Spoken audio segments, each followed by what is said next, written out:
siang, selamat sore, dan selamat malam bagi pemirsa yang menyaksikan video ini. Semoga kita dalam keadaan sehat. Oke, dalam kesempatan kali ini saya akan sedikit memberikan berbagi ilmu berkaitan dengan perspektif global. Nah, pada kesempatan ini akan dibahas tentang hakikat dan konsep dari perspektif global. Nah, kata kuncinya yaitu ada dua kata ya, perspektif dan global. Perspektif ini adalah suatu cara pandang seseorang ya, atau dan yang global ini adalah dapat diartikan suatu hal yang berkaitan dengan dunia internasional atau seluruh jagat raya. Nah, sesuatu hal tadi ini bisa berarti masalah, kejadian, kegiatan, dan sikap ya. Ada 4 ya. Yang pertama kita ambil contoh dari segi masalah ya, misalnya kebakaran hutan di Kalimantan ya, yang menyebar hingga ke negara tetangga ya, Malaysia, Singapura, Brunei Darussalam ya. Kejadiannya ini ada di Indonesia, di Kalimantan tepatnya ya. Tapi efek dari permasalahan kebakaran hutan ini membuat polusi udara di negara-negara tetangga ini terdampak. Nah, ini suatu kejadian di satu tempat tapi berdampak di wilayah lainnya. Nah, yang selanjutnya dari kejadian. Nah, kejadian misalkan bom Bali. Dalam kejadian tersebut ya,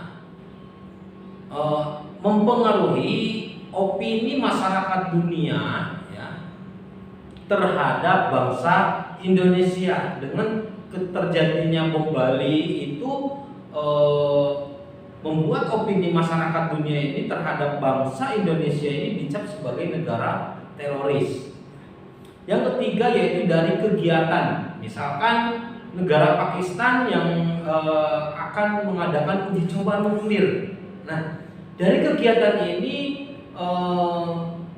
mendapatkan reaksi yang positif dan negatif dari negara-negara yang ada di dunia.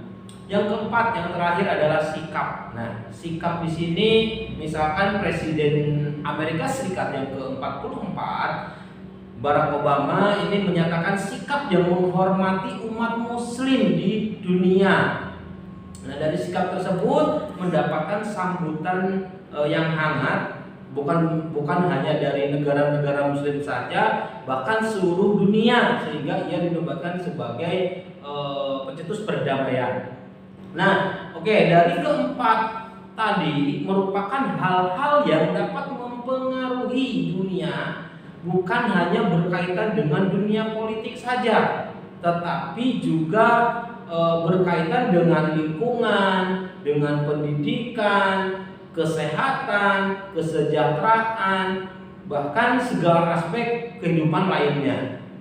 Sehingga globalisasi di dalam pembahasannya ini memiliki pengertian yang menyeluruh, di mana dunia ini tidak lagi dibatasi oleh batas negara, wilayah, ras, warna kulit, dan sebagainya.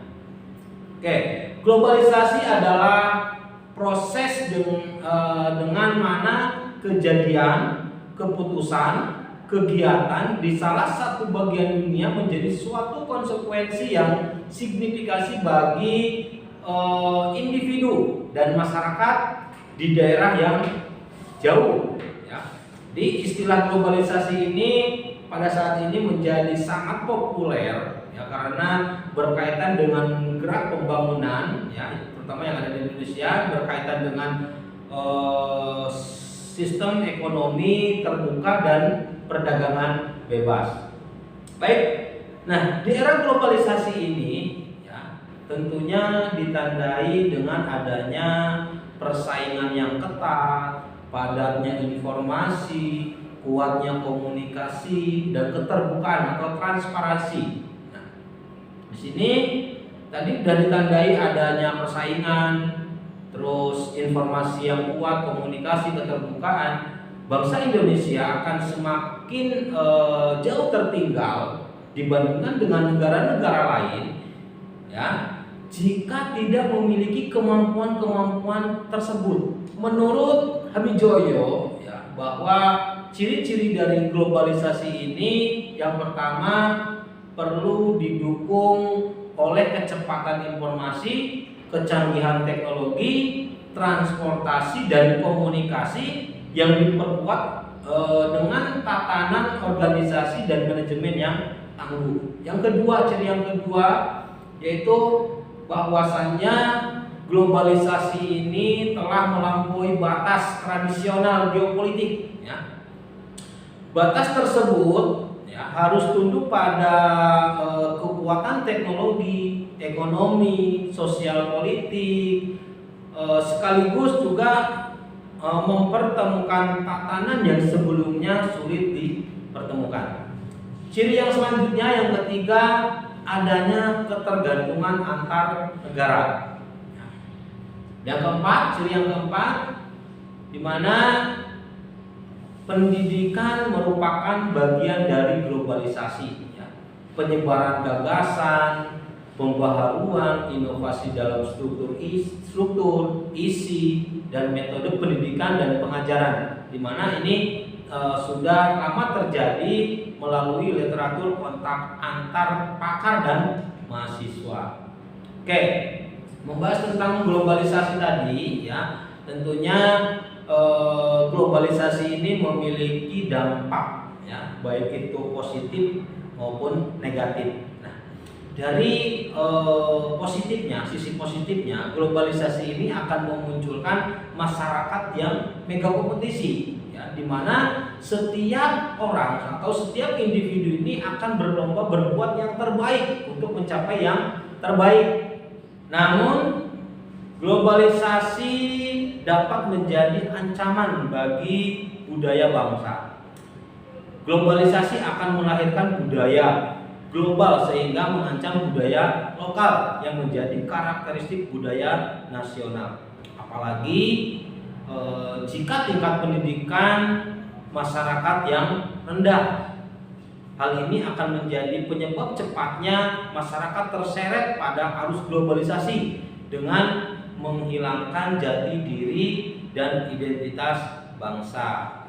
Ya, kita ambil contoh sedikit, ya, pergaulan bebas, ya. Contoh, ya, remaja di Indonesia dengan cepat meniru gaya berpakaian, tatanan rambut, berperilaku yang tidak cocok dengan jati diri bangsa Indonesia. Jadi itu tadi materi tentang hakikat dan konsep perspektif global, ya, termasuk tadi di dalamnya ada dampak negatif maupun positif dari globalisasi. Maka dari itu baiknya kita meningkatkan kualitas dan mutu SDM kita maupun di lingkungan sekitar kita. Semoga materi ini dapat bermanfaat untuk kita semuanya. Sukses selalu dan tetap semangat.